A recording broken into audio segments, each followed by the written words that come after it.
Hello and welcome back to Solomon's Cave. As I announced previously, I will be looking at the 4 Gospels that are found in the Bible. But what does the word Gospel even mean?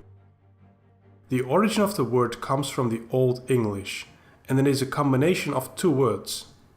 On the one hand, God, which means good. I'm sure you can see the connection there. And the second word is spell. The old word spell, which is now spelled with 2 L's, shifted in meaning over time. Today the word spell can be used to describe a magical charm or incantation, like a wizard casting a spell, or slightly less magical, as someone making a deep impression on someone, as in, he brought her under his spell. But back in Old English, it just means a story or news. So we have good and news. So the Godspell, or Gospel as it is spelled and pronounced today, means good news. Good news, anyone? And this good news is actually a translation from the Greek word euangelion, which also means good news. You may recognize the eu part from words like eugenics, that is the quest for getting good genes, or euphoria, an ecstatic or very good feeling. And the agelion part means message. Interestingly enough, the word agelion is actually related to the word angel, which basically means something like messenger. And through the Latin, the word euangelion also found its way into English, and can be seen in words like evangelist, someone who is spreading the good news, or evangelical, something that is based on the gospel or on the good news. So we know that gospel means good news. But in the context of the Bible, what does the gospel or what does the good news mean? As it turns out, the word evangel, the Greek version of it, was already used by both Jews and non-Jewish Greeks and Romans of that time, and it could refer to several ideas. First of all, it was related to a military victory. For example, if a Roman emperor goes out to conquer some tribe on the border of the empire, whenever the Roman Empire came back victoriously, he brought good news of his victory. But later, this would be even more tangled up with the cult of the Roman emperors themselves, where the good news or the joyful tidings became connected with their birthdays. The content of the good news thus shifted to a focus on the emperor and his empire, though it never fully lost sight of the fact that the emperor was supposed to go out and be victorious. To wrap all that up in a single definition, one commentator says that the core definition of a gospel in ancient times was an historical event which introduces a new situation in the world, to which I may add, centered around a single person. And for the New Testament authors, that single person is of course Jesus of Nazareth. And on the one hand it was Jesus' teaching, and on the other hand his life, that are the basis of the gospel for the New Testament. As for his victory, that is paradoxically not a military victory of any army that was led by Jesus, but it is a victory that the New Testament insists happened when Jesus died and was resurrected. You might say a rather unique way of achieving victory. Of course, today, the idea of the hero of the story sacrificing himself for his friends only to be resurrected later is a bit of a worn-out trope. Yet, as far as I know, the New Testament seems to have been the very first time that such a story was told.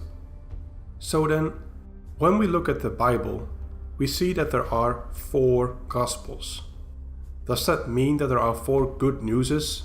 Or 4 Jesuses that brought good news? No, of course not. Though some Bibles call the 4 Gospels the Gospel of Matthew, Mark, Luke and John, that is not the best way of representing the Greek. In the Greek, the headings above the Gospels read kata, which means according to, or more freely translated, as described by.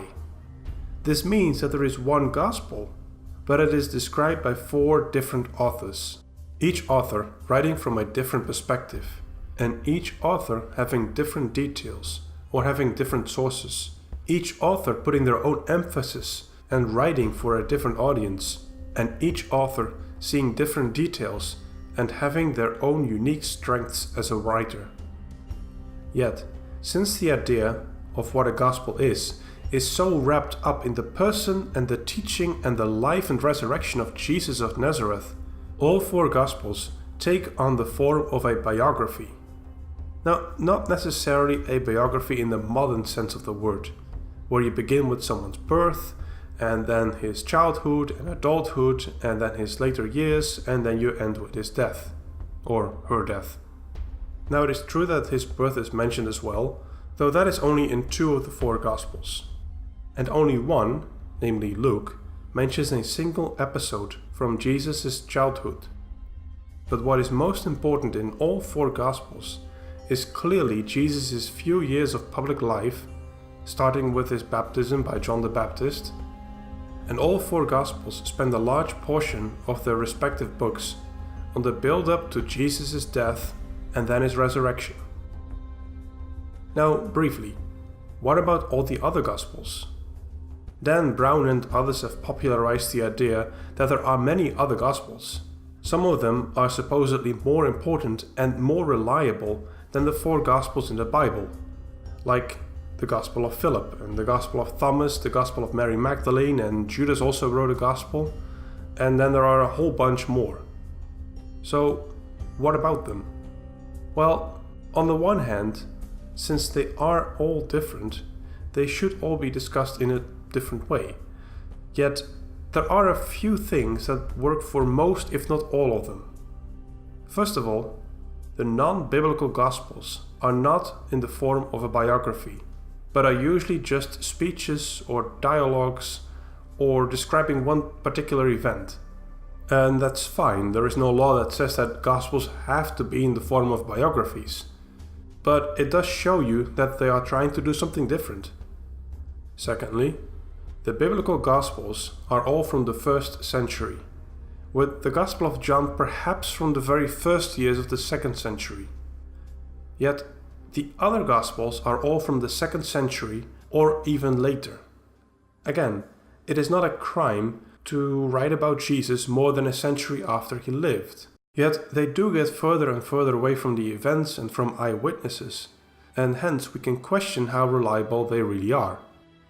Thirdly, they are often not focused on Jesus' public teaching, like the Sermon on the Mount, or even what he taught to his 12 disciples. But they are usually focused on what Jesus taught in secret, to just one very special follower. And finally, at least for this video, some of these Gospels get weird. Sometimes Jesus' teaching in those Gospels becomes extremely vague and starts to touch upon some esoteric or Gnostic theory about ascending to a higher kind of consciousness. And sometimes they include things like a walking, talking cross that comes out of Jesus' grave. This of course makes them fascinating reading, and I can encourage you all to go online or to a local bookstore and read them. But the next few Bible videos here will focus on the 4 Gospels in the Bible. To summarize, Gospel or Evangel means good message. In the context of the Bible, the Gospel refers to the good news that Jesus preached and the good news that Jesus was.